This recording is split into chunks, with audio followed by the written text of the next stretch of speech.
Stop getting violated, man. Why are you always in here getting violated?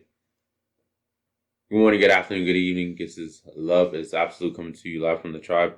Never violate your innate law. Never violate your innate law.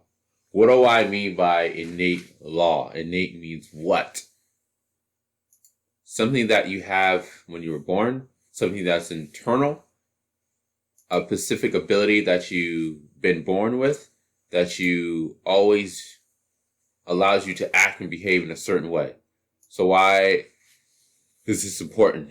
Because a lot of times, innate law basically is anything that you feel you should do, but you don't do it. For example, like if I feel like I should go and do this, or if I should feel like I should park in a certain direction or a certain street, I need to go do that. If I don't, usually something goes super left. So innate law basically tells you what to do, how to do it, when to do it. And basically it's your intuition. It's your ability to it's like GPS, like your internal GPS system.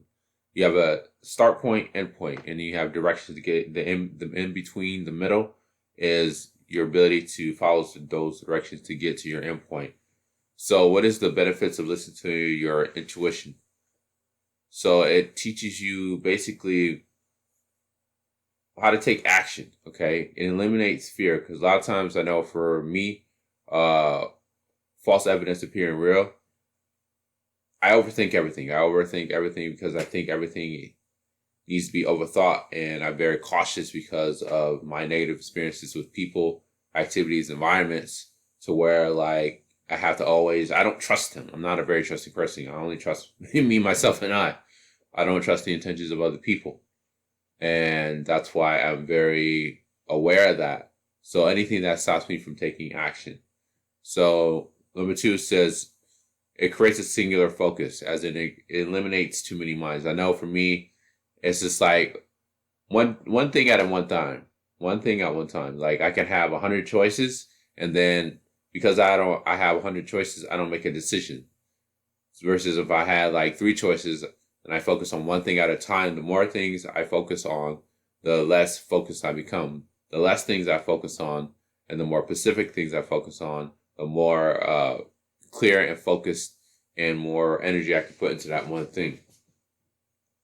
And number 3, it stimulates your inner state of being true to yourself. A lot of times we are not true to ourselves because, for me, I grew up and I act as a people pleaser, like constantly. Like I'm a people pleaser because I grew up that way. I will watch my dad like do things to please other people and turn around and, get his house get robbed, or he get treated with disrespect, or, his family doesn't appreciate what he does and just, shits all over him. And the reason why I brought this up, because today I had training to do for a new company. And this company was just like, hey, can you train on a specific day during the week? And this is during the time I'm at my primary job. And I was like, no, I can't train there. I work during those days. It's like, and I said, can I just, train on the weekends? And this person was like, well, you could do Saturday, but can't you just do a day off during the week? Like, I work for a company. Fridays are, and I told her, Fridays are busiest day. Friday is the day we have the most work, and we have to get everything out.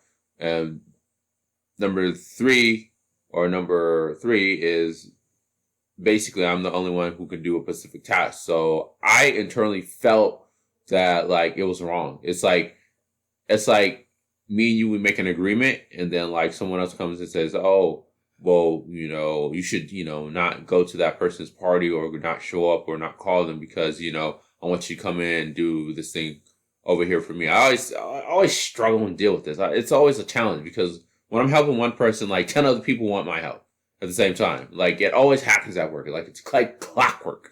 It always happens. The same shit always happens, which is ridiculous. But at the same time, I have to learn how to focus and say no. And I told her no, and my gut instinct was like, tell her no.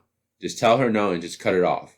And I told her no, and I cut it off. And then like she was like, oh, well, you can you just train on, tomorrow and then like the next Saturday because, that's the last day of our training.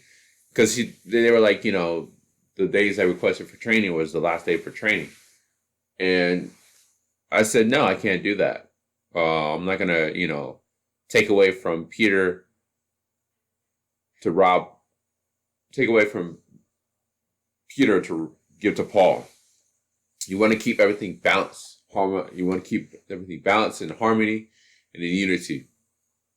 Especially when you're in a situation when other people are relying on you on a team. That's what is important. So, again, the benefits of listening to your intuition is it eliminates fear. Basically, anything that stops you taking action. It eliminates too many minds and creates a single focus. So you focus on one thing at a time. And number 3, it stimulates your inner state of being true to yourself and others.